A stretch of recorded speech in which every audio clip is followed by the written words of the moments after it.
Olete alati tahtnud endale lemmiklooma, näiteks jõuludeks koera.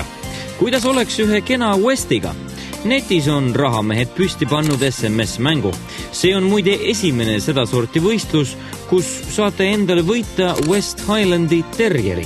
Auhinna ehk siis koera väärtus on 22 000 krooni.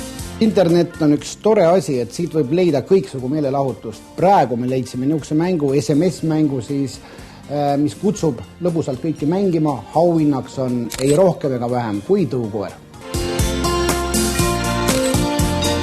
Mängu korraldajaks on soomlastele kuuluv Media Hub One OÜ, kelle brändnime SMS Winner all võistlust korraldatakse. Esmapilgul tundub, et kõik on aus. Mis seal ikka, viskame 25 krooni letti ja jääme oma õnne ootama. Püüame korraldajatega ühendust saada. The person you're trying to reach is not available.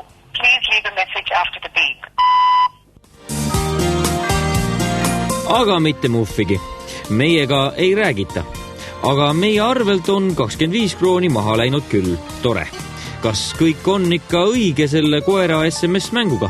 Eesti Vabariigi loomakaitse seadus ütleb üheselt paragrahv 33 lõige 2, et ükski loom ei saa olla ei mingisuguse loto ega auhinnamängu auhinnaks. Ma loodan, et ka Eesti vastavad ametkonnad reageerivad sellele signaalile ja lõpetavad sellise elusloomadega mängimise ära. Huvitav, kas soomlased pole siis meie seadustest teadlikud või neid lihtsalt ei huvita, et Eestis ei tohi loom olla loterii, õnnemängu ega muu sarnase ürituse auhinnaks. Kõik reporteri katsed asjasse selgust tuua luhtusid. Kodulehel märgitud abiliini telefonile ei vastata ja küsida pole rohkem kelleltki.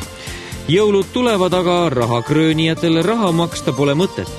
See küsimus on veterinaar- ja toiduameti haldusala. Nüüd on see pätitemp siis ka ametnikele teada.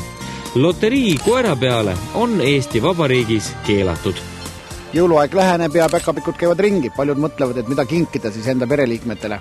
Pahatihti arvatakse, et loom, koer on just see kõige parem kingitus. Kindlasti ei ole, kui seda ei oodata. Samas Eestis ka tehakse mingeid kummalisi mängusid, SMS-mängud, mille peaauhinnaks on ka koer. See ei vasta seadusele ja loodetavasti mitte keegi ei hakka seda tobetat mängu mängima.